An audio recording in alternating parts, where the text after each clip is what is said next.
UP में नए BJP अध्यक्ष के चुनाव को लेकर हलचल के बीच पंकज चौधरी जिन्होंने एकमात्र नामांकन भरा है, उनसे एबीपी न्यूज के हमारे संवाददाता ने बातचीत की है। सुनिए। पंकज जी, आपने नामांकन कर दिया है, इकलौते आप ही शख्स हैं जिन्होंने नामांकन किया, कैसी अनुभूति हो रही है? देखिए, पर्चा दाखिला हमने 5 सेट में किया है और अभी स्क्रूटनिंग होनी बाकी हो रही है और कल इसका घोषणा पीयूष जी कल आधिकारिक रूप से करेंगे। लेकिन पर आप ही इकलौते शख्स हैं जिन्होंने नामांकन किया, इसका मतलब कि आप ही अध्यक्ष? मुझे नहीं पता और मैं ही किया हूँ कि केवल और लोग भी किए हैं। नहीं, आप ही किए, दाखिल करके चला आया था। वैसे 7 बजकर सांसद हैं, कैसी अगर आप अध्यक्ष बन जाते हैं क्या काम करेंगे और क्या बेहतरी? हम लोग भारतीय जनता पार्टी के कार्यकर्ता हैं और समय समय पर पार्टी दायित्व बदलती रहती है, उस दायित्व को हम लोग पूरे तन मन धन से लग करके पूरा करते हैं। बहुत बहुत शुक्रिया बात करने के लिए। तो पूरे तन मन धन से लग करके जो नई जिम्मेदारी मिलेगी उस पर काम करेंगे और उसको पूरा करेंगे। कैमरामैन प्रेम सिंह के साथ विवेक राय, एबीपी न्यूज, लखनऊ। विवेक राय हमारे संवाददाता को आप सुन रहे थे, उन्होंने बातचीत की है। पंकज चौधरी से भरोसा तो जता रहे हैं लेकिन उनको भी पता है कि चुनौतियों का पहाड़ कितना बड़ा है। 24 का रिजल्ट कई सबक देकर गया है भारतीय जनता पार्टी के लिए। राकेश शुक्ला जी, अब सीधे आपके पास आते हुए ईशान जी, उसके बाद में फौरन आपके पास आऊंगी। राकेश शुक्ला जी, ये जो दांव चला गया है बीजेपी की ओर से, क्या समझ में आ रहा है? देखिए, अंदर खाने तो कई तरह की बातें आ रही हैं। एक तरफ गोरखपुर से 2-2 चेहरा, उत्तर प्रदेश इतना बड़ा राज्य है, जनसंख्या के लिहाज से, विधानसभा सीटों के लिहाज से, लोकसभा की सीटों के लिहाज से, ऐसे में गोरखपुर से 2 चेहरों को पिक करके आला कमान ने क्या संदेश देने की कोशिश की है? कुछ समझ में आ रहा है क्या राकेश शुक्ला जी? नहीं, बिल्कुल चित्रा जी, मुझे लगता है पूर्वांचल हम सब में से ज्यादा आप समझती हैं। अब पूर्वांचल के नब्ज को आप बहुत अच्छी तरह से जानती हैं और पूर्वांचल से 2 लोगों की जो एक थ्योरी दी जा रही है उसमें सबसे महत्वपूर्ण ये है कि यदि आप पिछले 3 चुनाव देखेंगी तो 3 चुनाव में भारतीय जनता पार्टी का जो बहुत अच्छा प्रदर्शन नहीं था वो था पूर्वांचल का। 19 में भी पूर्वांचल का प्रदर्शन भारतीय जनता पार्टी का गड़बड़ाया। पूर्वांचल में 27 लोकसभा सीटें हैं।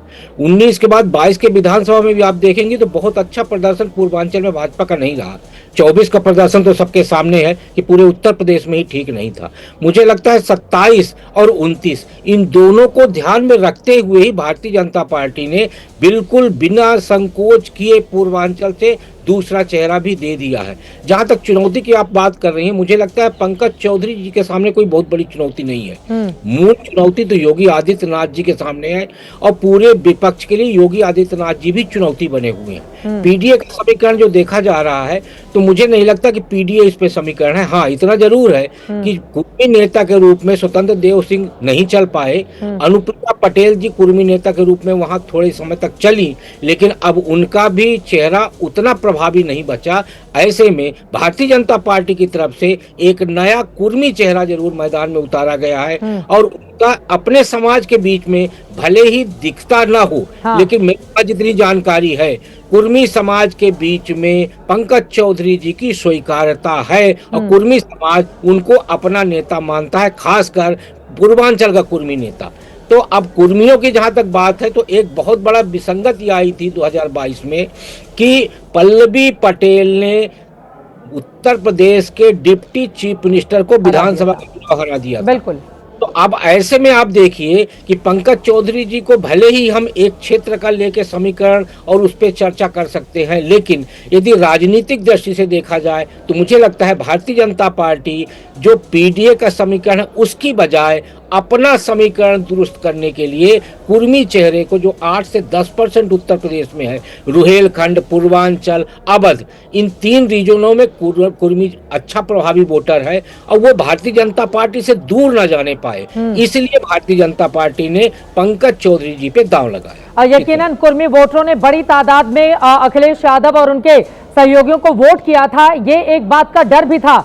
लेकिन इससे ज्यादा चर्चा इस बात की हो रही है, खासतौर से विपक्षी दल राकेश शुक्ला जी कह रहे हैं कि थोड़ा बैलेंस करने के लिए भी दिल्ली से ये संदेश भेजा गया है गोरखपुर। सहमत है क्या आप इस बात से राकेश शुक्ला जी?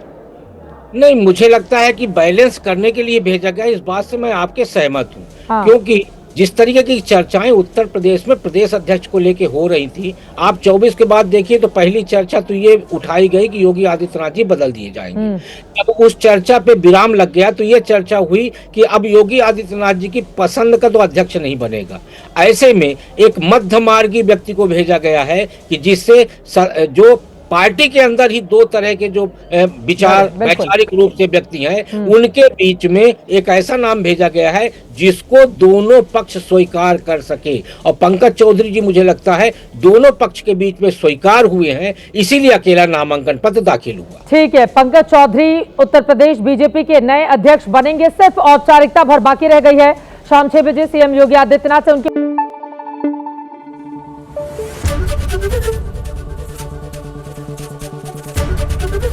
एबीपी न्यूज आपको रखे आगे।